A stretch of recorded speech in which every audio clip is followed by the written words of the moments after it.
Thank you. Give me a second here to set this up so I can give you a visual presentation.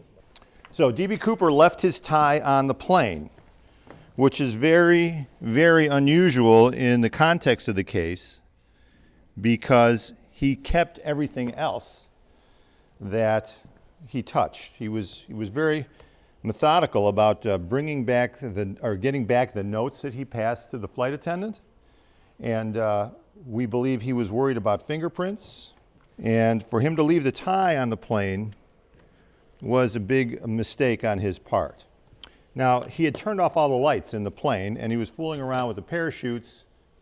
We think that he was behind schedule, so he was probably hustling when he was doing all this. So the seats were a dark blue color, and his tie was black, so you could see where it would be easy to forget something like that in the heat of the moment. Okay, so what we're going to cover here is I'm going to talk about the first sample batch that we took. So initially, we made 2 trips to the FBI. In the first trip, we took some small samples because we weren't very serious about it. We didn't know what we were going to find. But then later on, we made a second trip. So I'm going to talk first about this first group of particles, and then we're going to talk about some of the odd particles before the titanium, which is what everybody's pretty interested in. And then after that, we're going to talk about these 700 particle trees, a family tree of particles, and it shows the relationship of all the particles to each other and what that can tell us and how that leads our investigation. Then we're going to talk about the titanium. If you've been following this case at all, the titanium is one of the big deals that we found on the tie. This is metallic titanium, not white titanium paint. We also went to some outside experts, which I'm going to show you during this talk. So it wasn't just our work presented here. We had follow-ups from other people that were very experienced in the field. And then there was a second trip we made to the FBI. And in that trip, we went really loaded for bear, and we were ready to get really great samples from this thing. And then finally, we ended up going to a very famous research institute, the McCrone Associates, and they did some final analysis on the tie. So as you heard in some of the previous talks, which are excellent, by the way, thank you very much for your talks. I think you're going to really be oversaturated with Cooper by the time you leave today. You'll find out all about this mystery.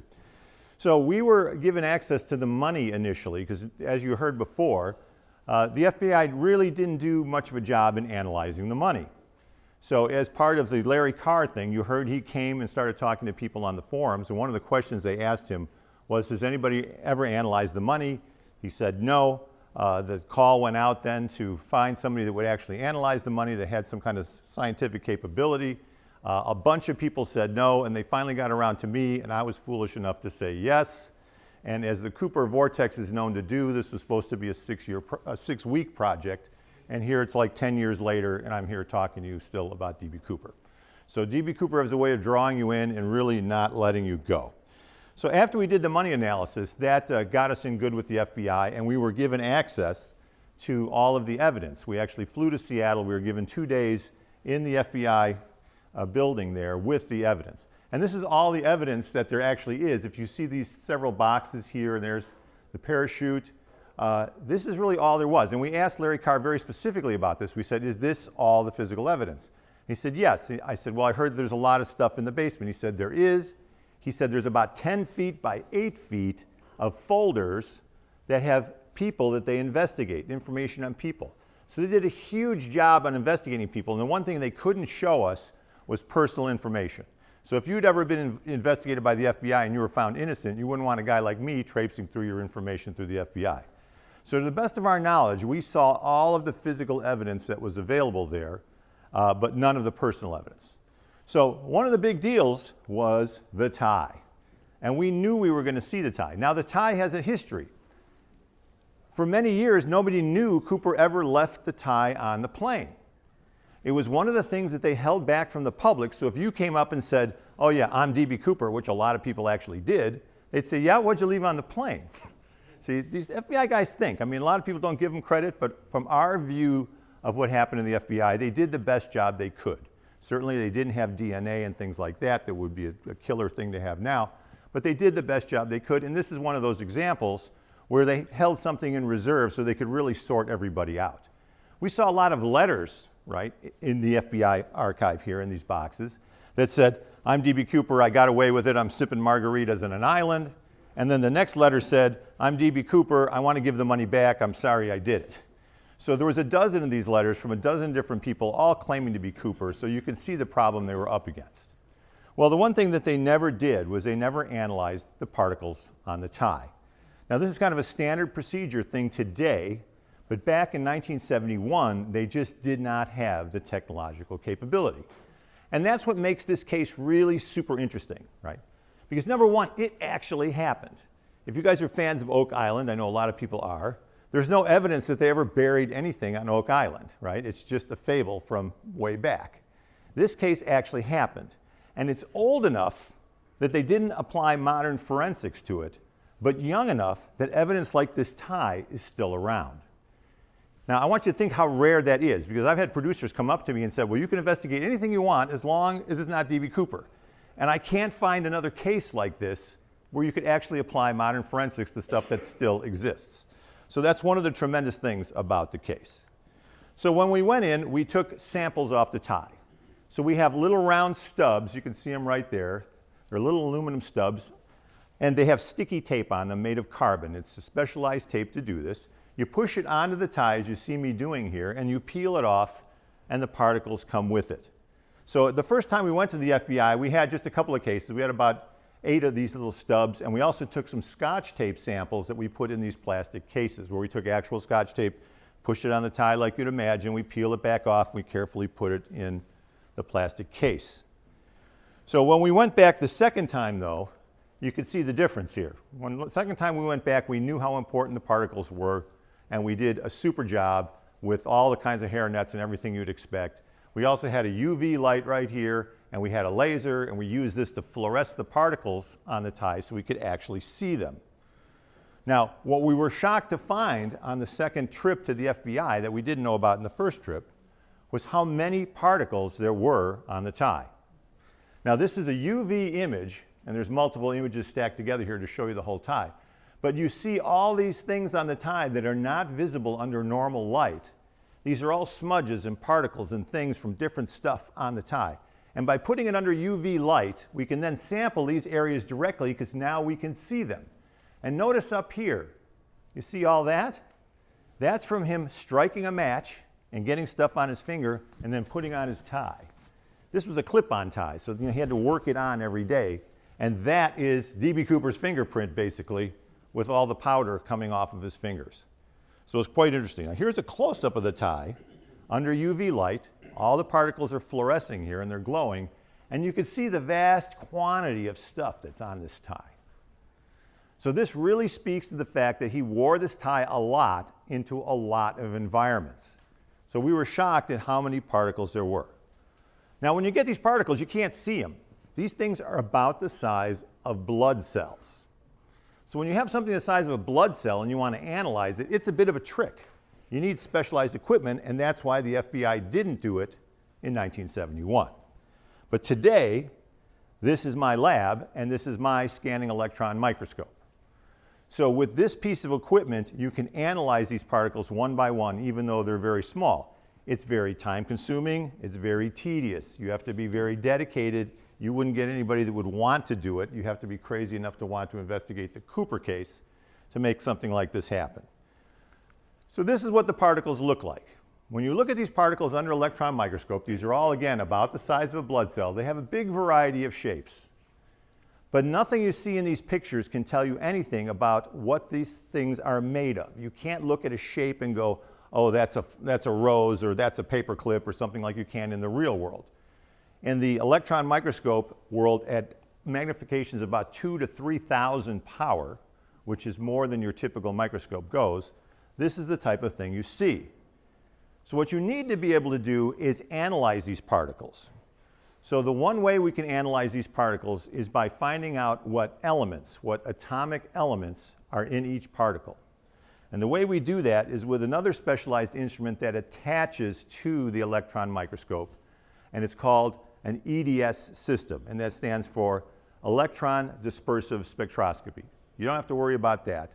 But the idea is the electron beam from the microscope hits your sample, hits your particle, and when it does that, the particle gives off X-rays. And the frequency of the X-ray relates to the atoms that your sample is made of. So electron beam comes down, it gives off X-rays that go into the specialized detector. The detector then gives you what's called a spectrum, and that's what this looks like, and tells you what elements are in that particle. Now, every time it detects an X-ray from, this is gold and this is aluminum, every time it detects an X-ray from aluminum, it stacks up this peak. So it takes about 30 to 60 seconds for it to start piling up these X-rays and gives you this peak. This is iron over here, there's chlorine. This is gold because we have to coat the particles with gold for the electron microscope to see it. So it's either gold or palladium that we use. The electron microscope has to have conduction. These electrons like go through your wiring in the house. They have to be able to be conducting, so we use gold in order to do that. So this is the oxygen peak right here. So we know right now that this thing had a combination of iron, aluminum, and oxygen as its primary components, and then smaller components of silicon and chlorine. Now, when you see small, tiny peaks like this is very small amounts of this stuff, and we usually discount it. So when I show you these kind of things, what you want to look at is these giant peaks here. We go, okay, we got lots of stuff in these big, tall peaks, and that gives an elemental signature to the particles. So these are the atoms that are in the particles, and no matter how small the particle is, we can tell you what's in them. So let's start with the first one. These are some particles we found on the tie, and they're kind of flat, kind of squarish. And again, we couldn't tell what they were until we hit them with our analyzing beam. And turns out they're bismuth. Now, bismuth is the closest thing to lead. It weighs about as much as lead, but unlike lead, it's not poisonous. So when we saw that bismuth was on the tie, the first thing we thought of, well, Pepto-Bismol, right? Turns out bismuth is the working ingredient in Pepto-Bismol, which probably most of you have taken at one time or another. So bada bing, bada boom, what do? We go out and we get some Pepto-Bismol, we put it under the electron microscope, and this is what it looks like. And it doesn't look anything like what we found here. So now, as a researcher, your job is to go out and say, well, what uses does bismuth have in 1971? That would be typically available to some guy running around in a tie. Well, as it turns out, one of the uses that happens to be my favorite application is these are used as glitter back then.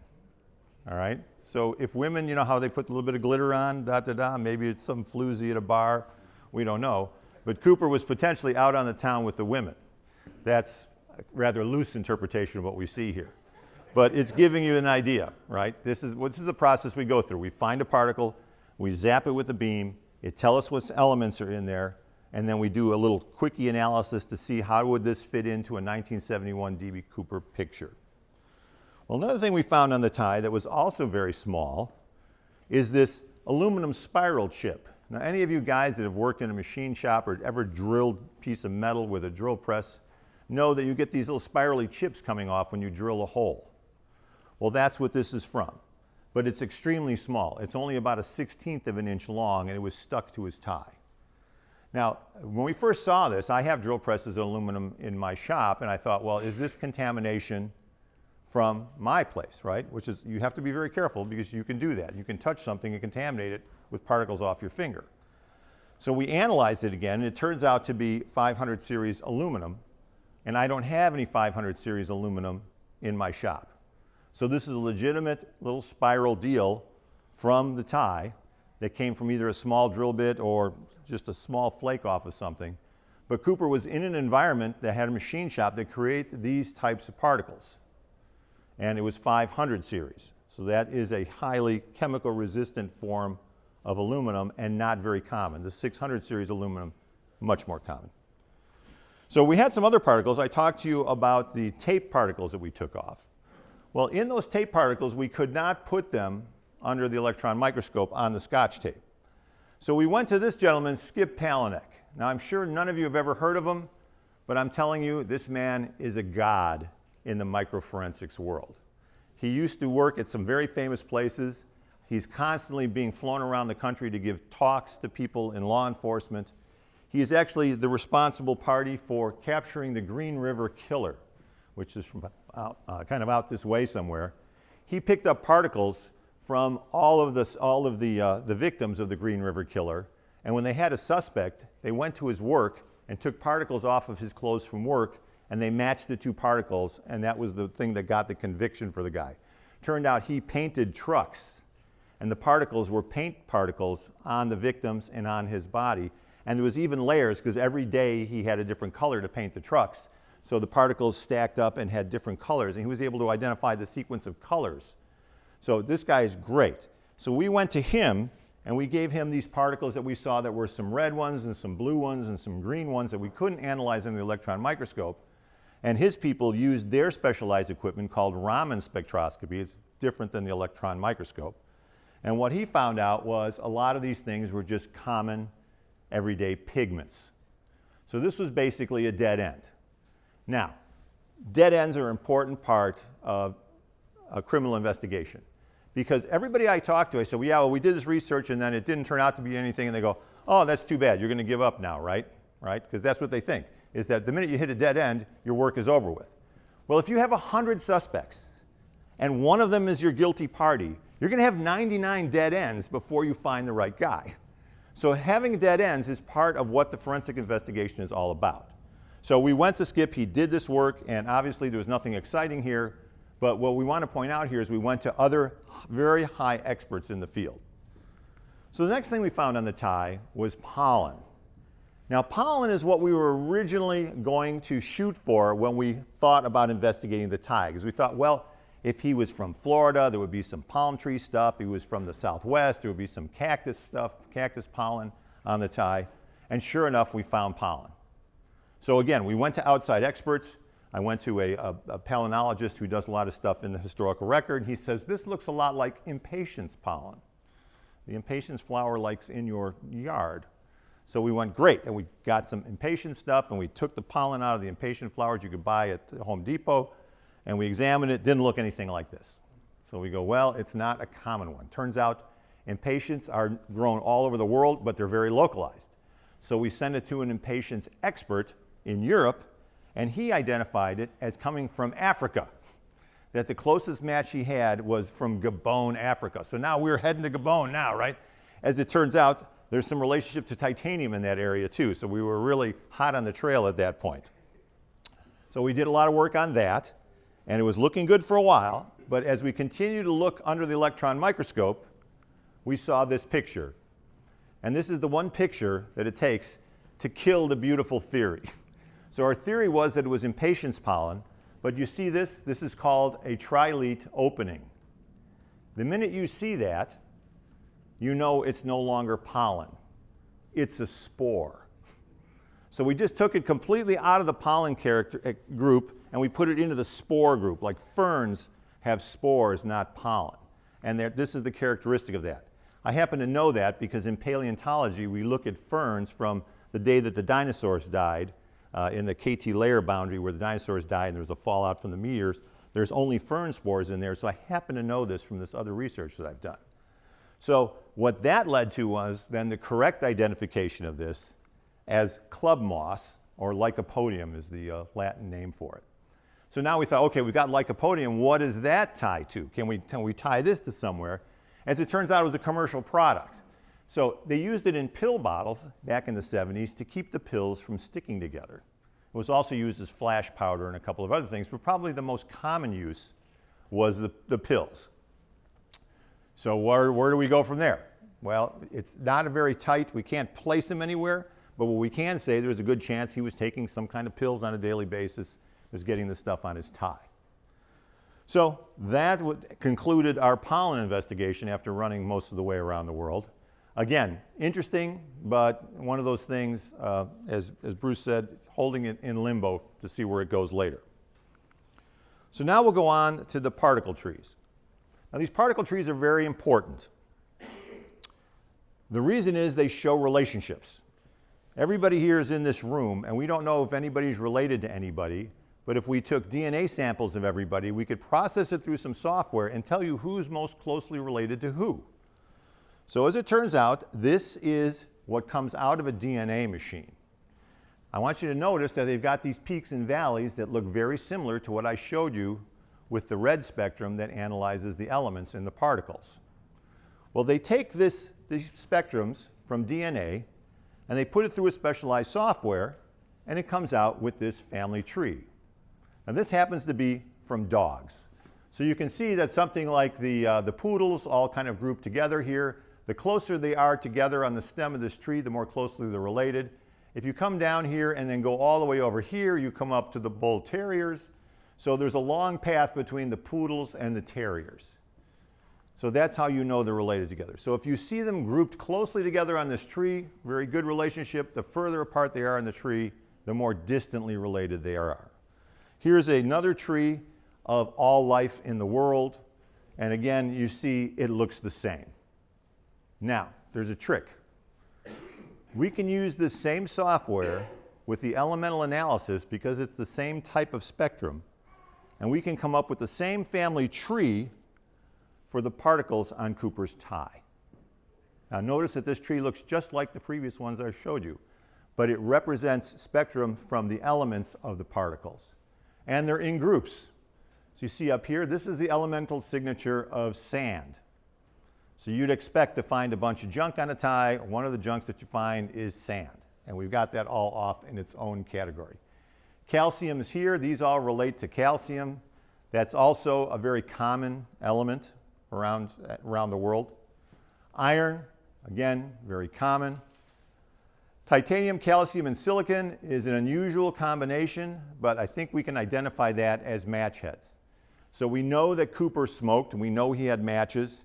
And when you light that match, you've seen stuff spray off the match head, and a lot of that ended up on his tie. So the fact that he smoked and we find a lot of match material on his tie links those two things together, links Cooper to the matches. We have miscellaneous particles as to be expected, and then only a single particle of magnesium. Only one. We'll come back to that. There was gold and silver on the tie, and some palladium.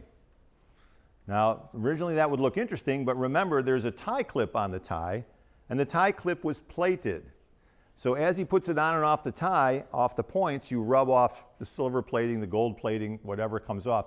So we know that he wore a variety of jewelry on this tie, and that those metals wore off. Most of this was localized to the middle of the tie. It wasn't found all over the tie.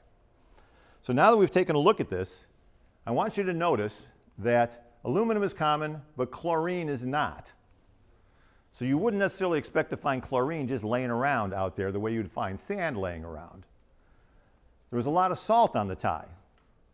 Your first impression was he liked to eat at McDonald's, he's munching his French fries, salt ends up on the tie, right? But there's quite a bit of it. Really must have liked his French fries, okay? But then up here is the titanium. Now that's unusual. Titanium, that's a lot of titanium to find on the tie, but it could be white paint powder. There's stuff called titanium dioxide. You may have seen it on commercials. It's titanium mixed with oxygen. It's used in white paint. Everything you see here that's white probably has titanium dioxide in it. It's fairly unusual to find in particle size like this, especially in this kind of quantities. So we look at this family tree and we say, okay, a lot of this stuff is common, but some of it's unusual. So let's go look at some specific particles then, starting with the titanium. This was the first super unusual particle we found on the tie. Now, this is not like any of the other particle pictures I showed you. This is a bar, basically, of solid titanium, but again, very small, about the size of a blood vessel. It also has layers. If you can see right here, there's layering in it. This is very unusual. First piece of titanium, and now in 1971, titanium was not common the way it is now. You find it in golf clubs, wedding rings, everything these days. But back then, it was a strategic metal. It was really only used in a couple of places. Well, we kept searching, and we found another piece.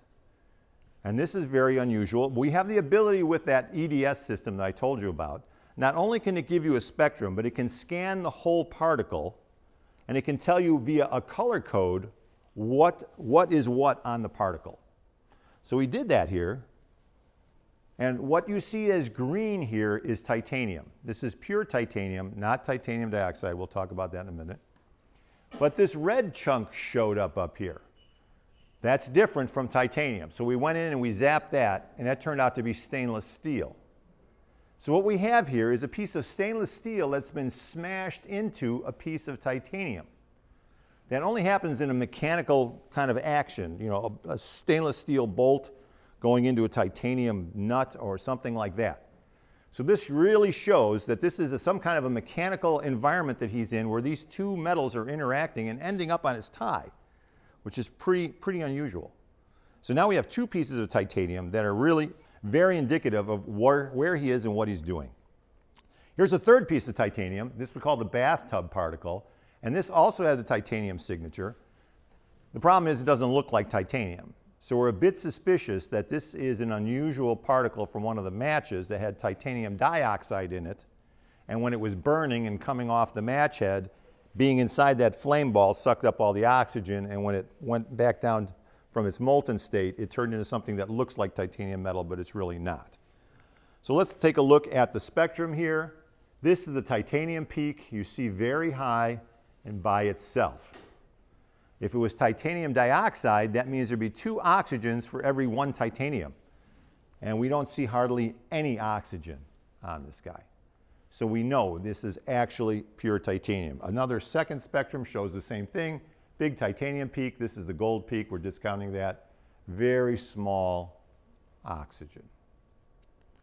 So we're dealing with titanium metal. So in 1971, as I said, titanium was a strategic metal. It was not a commonly used one. Not in jewelry, not in sporting goods.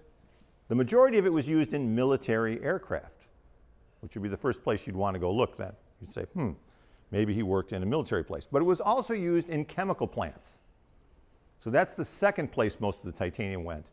Titanium replaced stainless steel in these chemical plants because corrosive acids and stuff would take longer to eat through the titanium than it would through the stainless steel. So even though titanium was more expensive, the fact that it lasted longer meant that they could use it in this way, and it was still profitable. So the commercial airline industry was just starting to use it, and the Boeing SST project was nearly 100% titanium. Great opportunity here, because it was canceled in 1971. So if you want to do a real short investigation into D.B. Cooper, you'd say, heck, 1971, they canceled the SST project. A bunch of people got laid off. Cooper was one of the guys. He was pissed off at the airline industry. He went and hijacked the plane, got the money, took off to parts unknown. That's great, except for most of the titanium used in this plane is alloyed titanium, meaning it has other things mixed with the titanium to make it better and stronger. The stuff we found was pure titanium, so that would not be the case that he worked at Boeing. Now, there's still a lot of people that like it. In the D.B. Cooper world, if you've got 10 people researching Cooper, you have 11 theories about what happens. So remember that. So if it's not the titanium that's being used in manufacturing because it's alloyed, we have to go upstream. So we took a step back and we said, let's look at the titanium industry as a whole and see what the whole pipeline is, right? Let's understand the whole thing from soup to nuts. So you start off titanium processing by coming up with rutile, and who knows what the pronunciation is, but it's a sand, and it has very high titanium levels in it. That's what you start with. If this was sand like this, we would know. We didn't see any sand on the tie. The second thing that happens is you take this sand and you go to this production plant where they make what they call titanium sponge, which is pure titanium. From that plant, it leaves there and goes to a third plant, and this is where they do the alloying, and they turn it into bars, and they turn it into things that you can use. And then after that, it goes down to the military or the airlines where it's made into functional parts. So if we're looking at all this and we say, where's the most likely spot that you would find pure titanium, it would be right here. This is your pure titanium zone. So we said, okay, let's go look into that. What goes on inside the plant that makes this pure titanium? So what we found out is that titanium uses what they call the Kroll process. And they use chlorine to do this. Remember the family tree? Remember the chlorine? Lots of chlorine on the tie.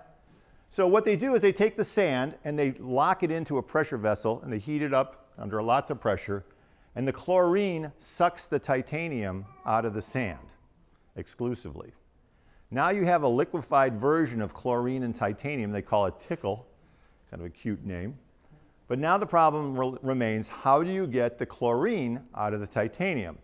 So it goes to a second step where they introduce magnesium, and now the magnesium sucks off the chlorine, and you have pure titanium. And the byproduct is magnesium chloride. This would be great, except remember our family tree, there was only one particle of magnesium. So not a good match here. So it looked like a dead end, except there was another process called the Hunter process.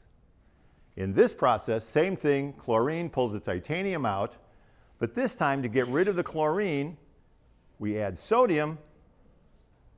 You got sodium chloride, which turns into table salt. You wash the table salt out of the sponge, and you get pure titanium with a bunch of salty water. Only one company did this process. Only one company. So that narrowed things down considerably, but we still have the problem, because I know some of you are asking, well, how do you know it's just not French fry salt? Good question. So we went back to our elemental analysis. What we did was we bought every type of salt that we could possibly come up with in the store. All the little purple dots are various forms of salt that you can buy in the store. We then analyzed them under the electron microscope, and we were also able to obtain sponge from RMI from the 70s, believe it or not, because we went to another expert, a titanium expert. He was a researcher at a college, and he happened to have samples from RMI from the 70s, and he sent us some. And we were able to find the sodium on those samples and analyze it. So that's represented by the red dots here. So this is actual RMI sodium. This is the Cooper stubs, and then this is salt. Now this is another one of those family trees that I just explained to you. And what you see is all of the purchased salt groups together, but all of the Cooper salt groups with the RMI. This leads us to believe that it's not French fries. Now there's a tight relationship between the RMI salt that we're finding and the salt on the tie. Great, but there's a problem. This is what the RMI sponge looks like under the electron microscope. Very characteristic. It's got these weird layering and things. It's got these particular types of shapes. We didn't find a single particle of this on the tie. So while the one thing points very strongly to a connection to RMI, the fact that there's none of these particles on the tie is somewhat disappointing. Again, when we go to the titanium spectra here, the RMI stuff looks exactly like titanium should. Big titanium peak, very small oxygen peak. So we contacted the FBI, and we had some good reasons for them to investigate RMI beyond just this. And they actually did. They called RMI up, and the results were nothing. RMI said, no, we had nothing to do with Cooper, et cetera, and the FBI left it at that. I'd like to think that there's still some potential here, but for now, this remains in suspension, as so many other things. But the titanium story doesn't end there. In 2014, there was a Titanium Industry Association meeting in Chicago. I'm from Chicago, I have friends there. So that was a good opportunity for us to go there and talk to some real experts. So we called them up and said, you won't believe this, we think D.B. Cooper has a relationship with the titanium industry. They said, what? We said, we'd like to give a 20-minute talk in your thing. They go, no, we're not going to do that. We're going to give you a talk at our end of thing boat outing, where they go out on Lake Michigan with the boat. There was hundreds of people on this boat, and we said, we'll give you, star time there. So I showed up and gave our spiel there to the titanium guys. And what's interesting is this is what happens with the Cooper world and why most of you are here.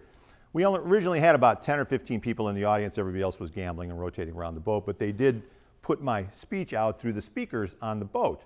And as my speech kept going, people started filtering back in, and we heard that everybody at the top stopped talking, and everybody was listening to this thing by the end of it.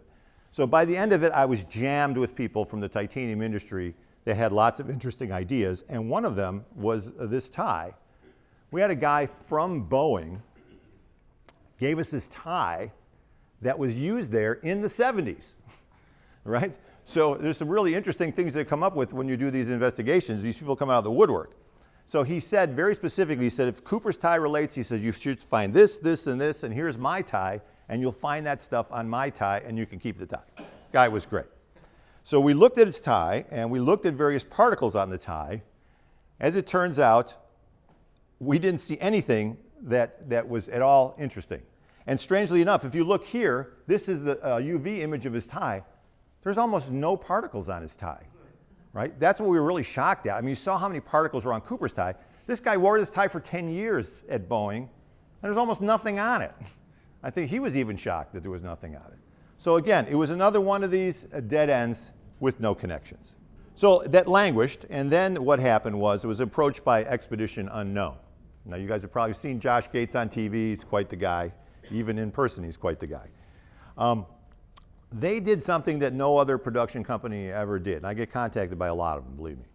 They said, well, if you had money, what would you do? Right? Very smart question. I said, if I had the money, what I would do is I would go to these guys and I would have them analyze the particles on the tie. So this is McCrone Associates out of Chicago, world famous, absolutely world famous. This is probably the premier lab in the world for doing all types of analytical stuff. For instance, when the Shroud of Turin came up and it was available for analysis, these were the guys that were asked to do the analysis on the Shroud of Turin. All right. These guys are serious, top-class people. Don't even think about questioning them.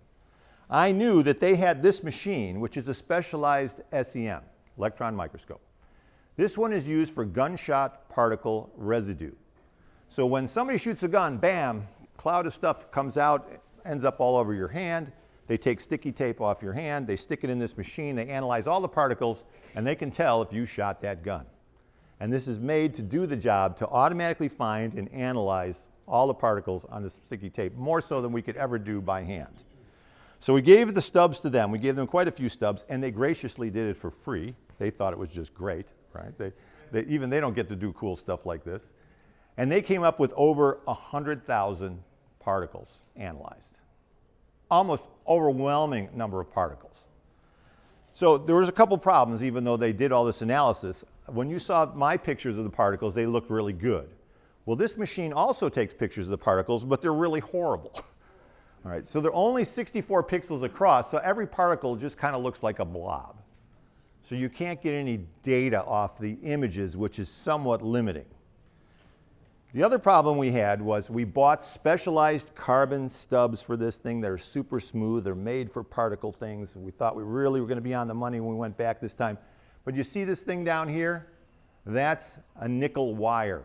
As it turns out, these carbon tabs were reinforced with nickel wire. It never said anything in the advertising, never said anything anywhere. We found out about it after the fact. So nickel shows up in zillions of these analysis spectrums, and they all have to be discounted because the nickel is buried underneath the carbon. It was a serious, serious problem, but one we just have to deal with. So what did we find in this 100,000 particle database? This is a big database. It's hard to go through, and we've only done kind of a cursory examination. And we put it all available on the web, so any of you that get motivated, there's probably a scientist or two in the bunch here that understands all this in extreme detail. They're thinking, cool, maybe we can look into that, maybe we can find out about something. I really hope you do, because I was retired when I was doing all this work, and I'm back into working 40-hour, 50-hour weeks these days, so I can't spend the time on it. I hope you do. So one of the things we found was lots and lots of stainless steel. There were 500 pieces of 300 series stainless steel and 150 pieces of 400 series stainless steel. But strangely enough, there was no regular steel on the tie that we saw. So wherever Cooper was, a typical machine shop would have all kinds of steel particles around. That's just the way it works. To have only stainless steel is quite unusual and limits where he could have been. There was also a bunch of things that were poison on there. Lead phosphate. We don't have any information on lead phosphate. If you guys come up with some reason why lead phosphate would be on anybody's tie in 1971, you should come up and talk to us. We would be very interested to hear about that. Cadmium and vanadium are limited items now, Nobody likes to deal with that. It's a poison. Mercury sulfide, best known for cinnabar pigment. Again, poisonous. Mercury, as you know, no. Why would Cooper be dealing with something like this in 71? But even stranger than this are the rare earth elements. The term rare earth elements is a bit of a misnomer. It's not that they're rare, it's just that they don't concentrate. So often you can find a vein of gold, or you can find a bed of ore that has iron in it or copper in it or something like that. Rare earth elements are spread out kind of evenly all over the earth, so they're hard to mine, they're hard to get together. So when you find something like this, rare earth elements on Cooper's tie, this severely limits where he was. Now, these things have various uses. So cerium, rare earth element, used in glass polishing, even to this day. Probably your windows here have been polished with cerium.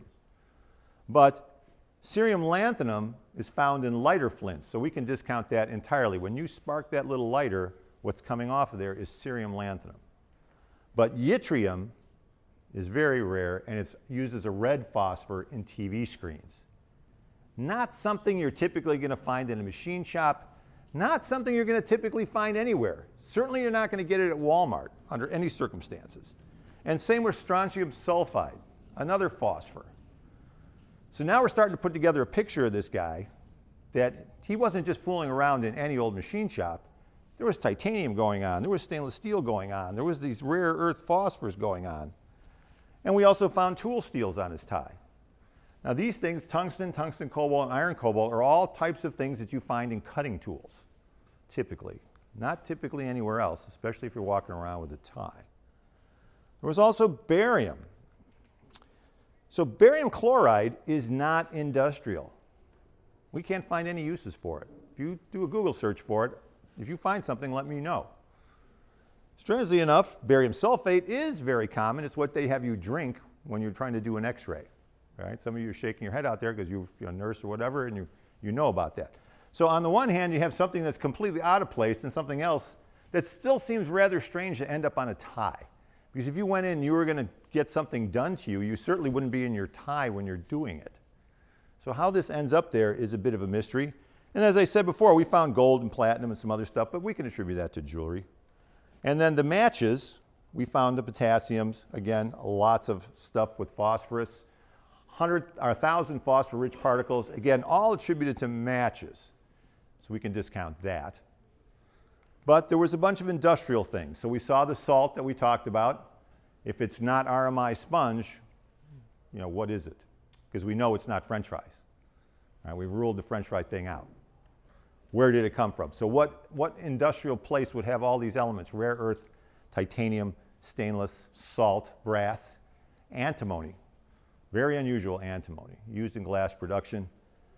Antimony sulfide would be a great explanation because it's found in matches, but we didn't find any antimony sulfide on the tie. So you can't write the antimony off as just coming from matches. Calcium fluoride, the last one on the thing here, found in frits, brakes, and welds. Much more common, you'd expect that. This titanium, lead, and copper, iron stuff, very weird. That's not a thing. That's not a piece of metal, right? Find a piece of metal with that stuff all mixed together. That might be, and we can't see the picture to know, but it might be a little dust ball of something where 2 or 3 smaller particles ended up clumped together. So if we take these things in whole, we come up with a new profile for Cooper. And this is based on the tie. So as you heard before, there's a lot of suspects in the Cooper world. We don't have suspects, we only have data. But our data puts a ring around who Cooper could be. So with this thing, we know that he worked in industry. He was a manager or an engineer because he wore the tie, which is one of the giveaways. The other thing about the tie is that it was a clip-on tie, as you saw. And that's the only thing they let you wear in an industrial environment, because if you have a wraparound tie, it gets caught in a lathe, you get your head ripped off. So pretty smart. He was around machinery a lot, obviously. But it was high-end stainless fabrication types of things, not your typical production. He's filled with exotic metals and processes, especially with the rare earth stuff. And he smoked a lot. And just maybe, he liked the ladies. Okay? We don't know for sure, but that glitter is a bit of a giveaway, I think. You know, I'm sticking with that story. So that's who we think Cooper is based on this data. So now you have to ask yourself, if you have a suspect, does he fit into these categories? Is there some reasonable explanation why your suspect can end up with these things on his tie? All right, there was a woman named Marla Cooper here years ago. She made a big splash with her guy, and her guy never wore a tie, let alone come across all this stuff. We all love Marla. She's great. We wish she was here, but her person was way out of the ballpark according to the tie. So that's where we're at currently with this investigation. So it wouldn't be complete without you hearing my version of this analysis. All right. So of the 100,000 particles, these are the ones that I am personally picking out as interesting. With 100,000 particles, there should be at least a dozen or more of these types of things that you, as Cooper researchers, should be able to come out of this data if you took a long, hard look at it. So here's the ones I like. I like the phosphors, the cerium involved with glass polish, antimony involved with glass production. These all point to cathode ray tube manufacturing. All right? So the phosphors go behind the screen of the cathode ray tube. The glass and the antimony go into the glass production and the polishing of the cathode ray tube glass pieces.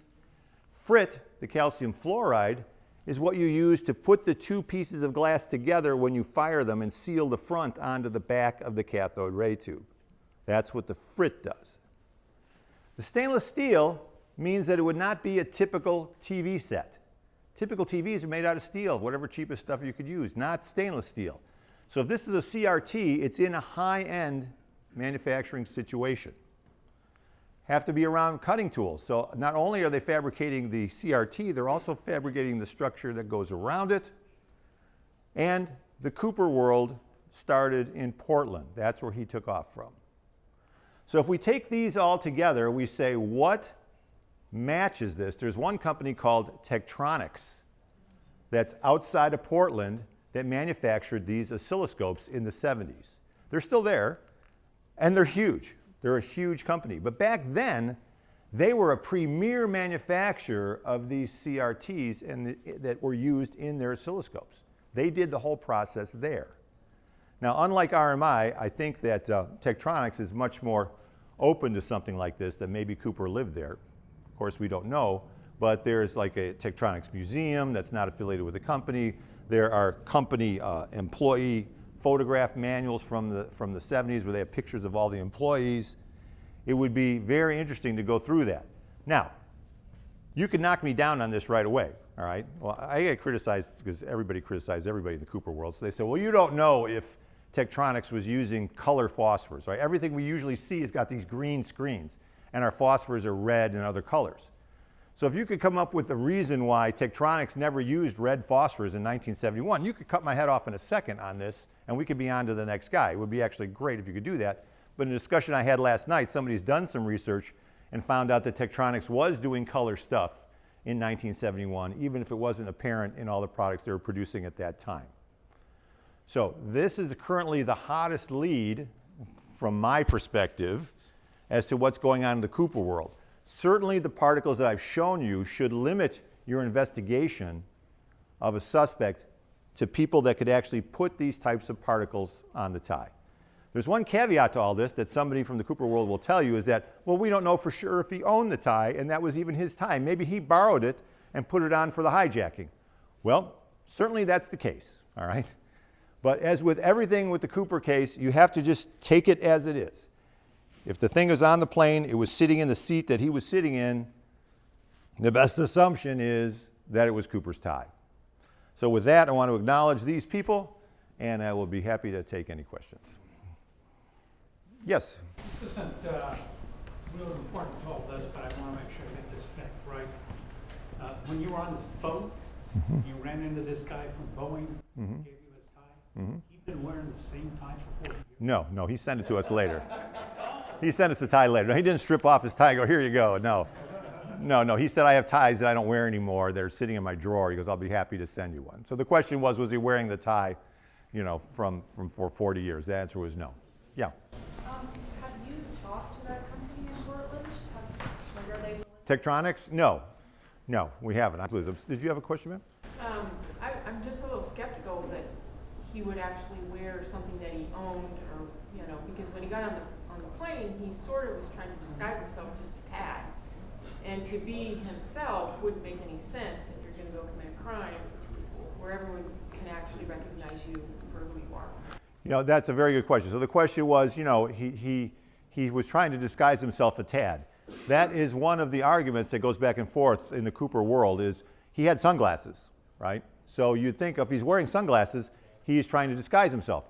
But at times during the flight, he took the sunglasses off. So he wasn't very much trying to hide himself at that point in the game.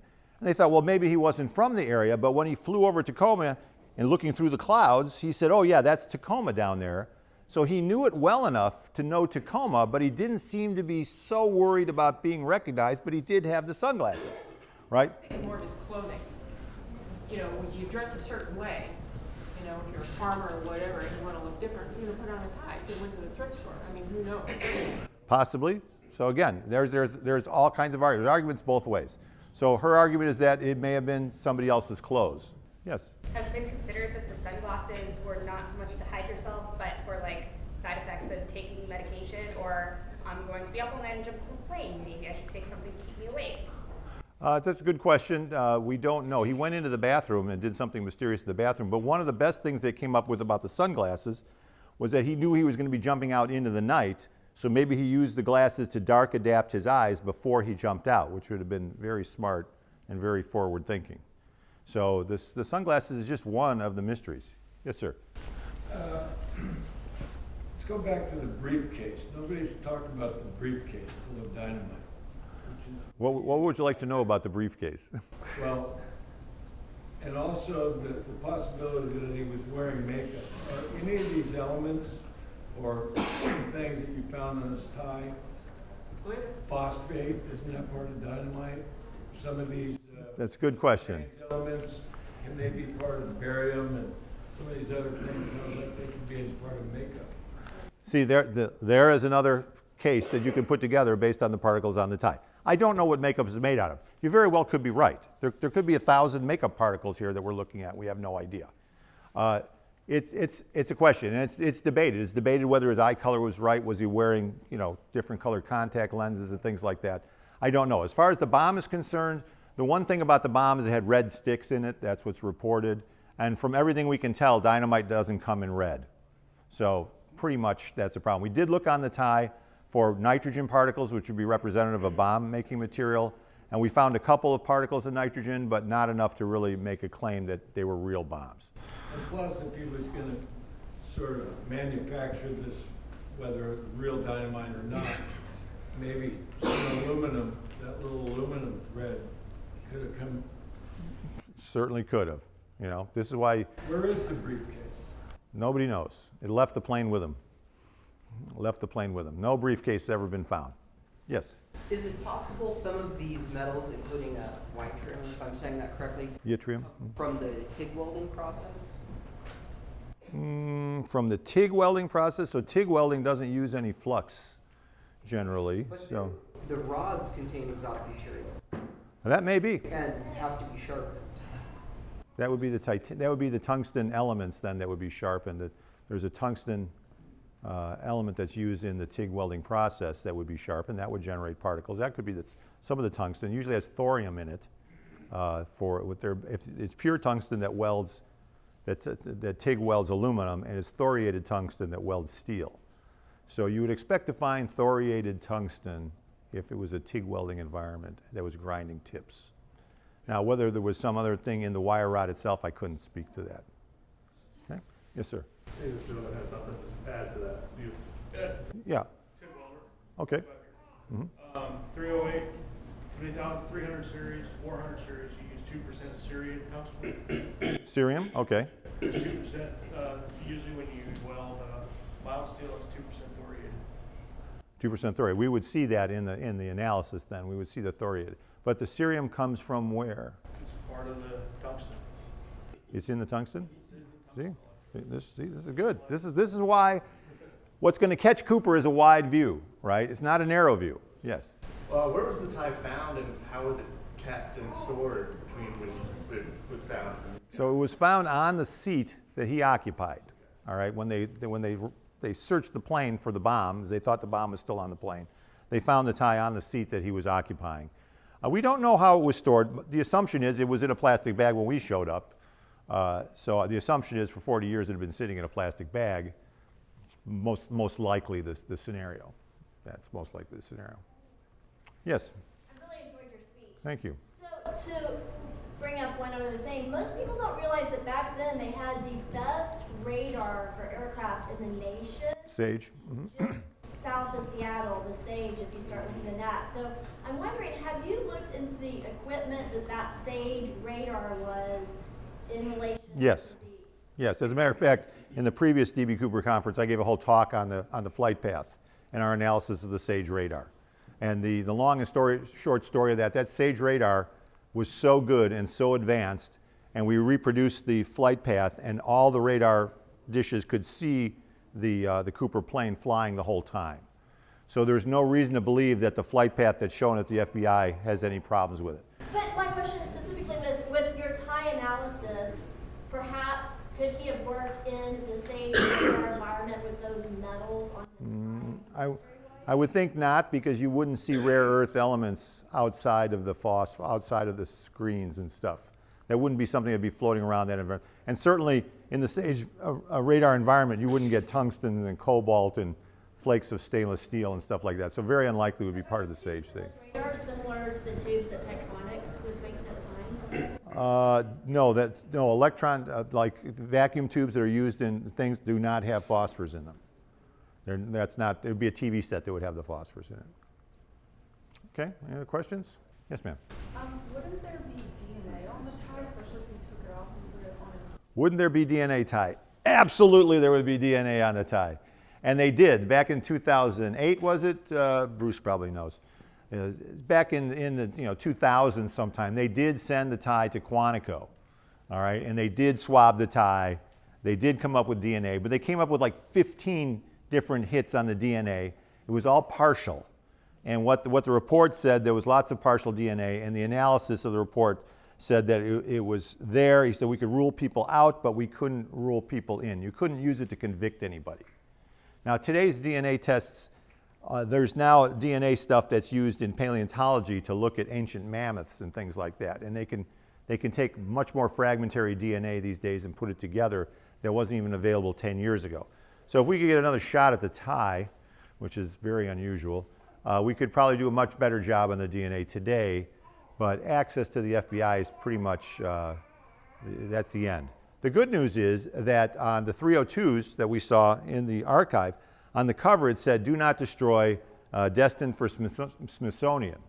So at some point, all the stuff you saw in the FBI archive is going to end up in the Smithsonian, and then as a professional researcher, you would be able to access that stuff. So we may yet get another shot unless we catch Cooper between now and then. I do think now, though, that this is actually the golden moment to capture Cooper.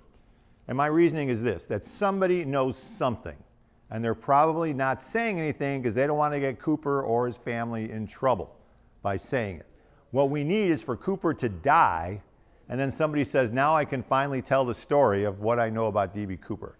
So right now he'd be, we're estimating in his 80s, right? Bruce, what do you think he is? 90 plus. Yeah, he's right. He should be dead, damn it, right? Die for heaven's sake so we can end this thing. But I think at some point in the game we will get a really unusual phone call, and I'm waiting because I get emails every month, right? The last one I had was signed grandson of D.B. Cooper, and he had a chest in the attic full of stuff from the caper, right? And we started asking questions, and he suddenly cut us off, so we don't know where that is. Yes, question in the back? In all hindsight of this, I know I'm kind of getting off the base, but if he were caught today, I'm certain the statute of limitations ran out in mid-70s. Okay, statute of limitations. Could we convict D.B. Cooper today?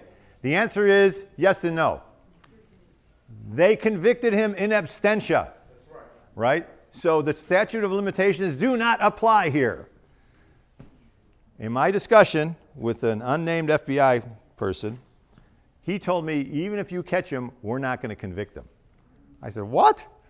He said, we're not going to convict him. I said, why not? He says, because we don't convict 85-year-old guys that are going to die in court. We're not going to spend the time, money, and effort to do that. I said, okay, great. Then why don't you put that out and say, we're not going to convict him anyway. Come out and tell us what you know about Cooper. We're not going to hold it against you, right? And the agent said, that's a great idea. I'll go talk to my boss. And the boss nixed it, right? The boss nixed it. So, you know, Cooper remains at large because some people won't admit that they don't want to look bad saying we're not going to grab him and throw him in jail. So they pulled some interesting stuff to get around that statute of limitations thing that they convicted him in absentia. So, you know, the statute of limitations does not quite apply in this case, which is interesting to know in case you ever pull off a caper. They can still get you. All right, we good? Anybody else? Yes.